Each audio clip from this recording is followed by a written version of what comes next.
Trade rumors keep escalating for the Minnesota Wild as Bill Guerin's going to have a busy offseason, and the biggest name for the Wild is Marco Rossi, with him recently linked to a Western Conference team. We have to dive into all of that, plus some very important comments on David Jiricek coming from Bill Guerin as well. We got a lot of big stuff to get into coming up on this episode of Wild Digest. Trade rumors are getting crazy at this time of year, but hey, before we get into it, I just wanted to say thank you all for tuning in every single day, but still over 90% of you haven't hit that free subscribe button down below. We're going to be here every day all off season long, and we're less than 150 subscribers away from 1,000. We had a goal to hit it by the end of this week, and you guys have been helping us like crazy, so just double check, see if you've hit it. Kirk, let's dive into the video, and I want to start with Billy G's comments on David Jiricek. And look, he said we want to have him on this team. We'll have a spot for him, but how much he plays, where he plays, stuff like that, that's up to him. He's got to earn it, but we believe in him. He's had a crazy year, but his attitude has been amazing. And I love hearing that his attitude has been great throughout all this, because that's something, you don't always get insight into that as a fan to see how the player's reacting, but it has been a tough year. He's had some injuries, lacerated spleen. He's only played 6 games with the Wild this year. Kirk, how do you feel about David Jiricek? Look, we gave up a lot for him. Multiple draft picks, first, second, third, fourth, and a young defenseman as well. So, you know, the expectations are high, and to hear that we have a spot for him is good, but I'm still waiting to see how he produces. How are you feeling about him and what Billy G had to say about him? Yeah, I'm still high on the David Jiricek book.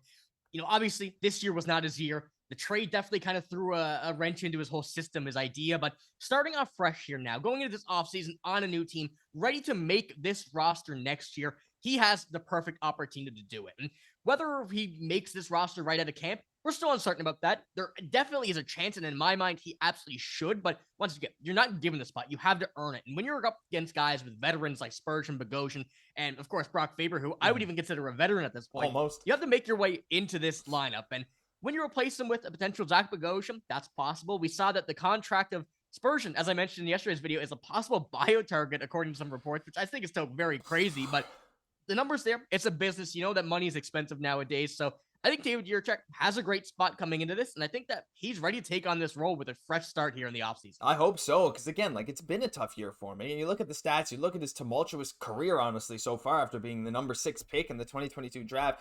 All the tools are there, right? Like, his skating comes into question at times, but his effort is solid. He's 6'4", 204 pounds, and he has a great shot. He has incredible offensive upside. Like, I'm excited to see what Jiricek can do, and honestly, with him going to the World Championships as well, we'll get even more insight into him, see how he's doing. So there's a lot to like about David Jiricek. We'd love to hear your guys' thoughts. Looking at this D-core for the future, is Bogosian going to be that 7th D? Is Jiricek going to be that 7th D? Would you even want to have Jiricek as the 7th D instead of playing a bunch in the AHL in Iowa? Let us know down below. But Kirk, we got to dive into some other stuff right now, because look, Rossi's the big topic all around the Minnesota Wild, but not even just the Wild, all around the NHL. Let's be honest, because he is one of these guys. I mean, how often is it that you get a young 60-point center who's incredibly highly touted, just available on the market when, you know, he's right now RFA eligible? Well, we got another quote from this article, or a different article, sorry, from Daily Hive that I'll link down below. And they say the problem the Canucks face is finding a young proven center who another team's willing to part ways with. But hey, Marco Rossi ticks all those boxes. The Wild seem to be going through a rocky stretch. Despite impressive scoring numbers, it appears as if the Wild don't view him as a key piece of their future. And honestly, Kirk, based on what we've been hearing, kind of does line up. But the fact that Vancouver's being mentioned, it's not just this article, there's a bunch of people talking about it in Canucks spheres. This is a very interesting destination to me, because there's a lot of teams that want a player like him, maybe none more than Vancouver, though. I mean, looking at their roster, again, Filip Gustavsson, very injury prone, bringing in Rossi as the 2C to your bigger center and Pettersson as the 1C, it makes a lot of sense. How do you feel about Vancouver being a trade partner with the Minnesota Wild on the Marco Rossi part? Is there anyone you'd even want from them? That's a good question, because that's exactly right. That's exactly it. I don't really know anybody off the top of my head that would fit the Minnesota Wild. Obviously, Thomas Wallander has been kind of the guy that's been thrown out there, at least in these few articles to start from Canucks fans. And he is a great defenseman, top prospect for them. And, you know, that's the thing. The Minnesota Wild don't need any defense. We're talking about Jiricek barely making an NHL roster. We don't need another young defenseman in this lineup. But when it comes to Marco Rossi for the Vancouver Canucks, I feel like it makes a lot of sense for them. Not enough sense for us in this instance. Now, Bill Guerin, I would hope is going to make this trade the right one. I don't think he's going to rush it. I hope he don't rush it, because there was a guy like Marco Rossi, and as you mentioned, he don't come along every day. A center like him, young, 60-point getter, talented, in an RFA. You have control of his contract if you're going to trade him this year. that's very valuable to a lot of teams. And the fact that he has a value that is uncertain to be, what the return would be for the Vancouver Canucks, that's where it puts me a little bit, kind of iffy, I guess we could say, in this trade. Because Marco Rossi, I still think that he should be on this team, but it certainly seems like at this point, the trade is almost guaranteed. It sucks because, like, again, we talk about him so much, but there's good reason because every single day there's new reports coming out. And again, Vancouver is just the most recent one, and I'm sure we're going to have more. But, like, looking at Minnesota, what is the need here for the Minnesota Wild, right? I mean, we heard what Bill Guerin said, Kirk. He said he's in the market for a center, and he's in the market for a scoring winger. Of course, that scoring winger, it's probably going to be Brock Besser. Let's be honest with ourselves. Sure seems like that's where things are headed. But even if it's not, regardless, being in the market for a center, first of all, was kind of an indication that Rossi was probably gone. You want someone a bit bigger. Okay, does Vancouver have any good centers? I mean, not really. Filip Gustavsson is incredibly injury prone. Like, he's decent, but him to replace Rossi doesn't make sense. Now, we're hearing a lot on that Tom Willander front, like you mentioned. He's an incredible young defensive prospect. He's Vancouver's top prospect, if maybe Lekaramaki as well, but Willander has had an incredible year at Boston University, but there's a lot of disputes between him and the Canucks as well. But again, he's kind of the guy that I would want, right, Kirk? And that reminds me of the Fiala trade. It's like they move Fiala for a young defenseman, but honestly, Willander is better now than Faber was treated at the time he was traded. So, like, looking at that, I don't think we even need a defenseman, like you said, with the David Jiricek situation. But Vancouver doesn't have too many forwards.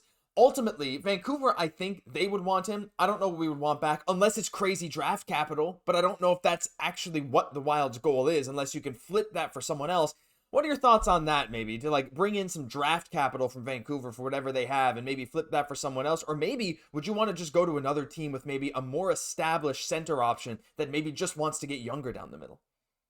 The draft picks are very intriguing because we know the Wild got rid of a lot of their picks getting David Jiricek. So if they were to try to get into this draft in some way, because most of those picks were here in this year, maybe they're trying to look towards the draft. We saw that Michael Russo said it would be likely before July 1st that we would see Rossi traded. So looking at that in terms of the draft, making it in free agency, maybe getting some picks to make some more moves, it's really interesting on that front because, as you mentioned, there's nobody that we would really need or want on this Canucks roster. So going to another team may be the option, and we'd have to see, once again, the closer we get to this July 1st kind of free agent deadline, I think the more teams we're going to see kind of come out of the bushes for a guy like Marco Rossi when teams start to kind of make their moves, make their decisions of what they want. So I'm still kind of on the fence about it. I don't mind the possibility of getting, maybe a first or second round pick, a third round pick, whatever it may be.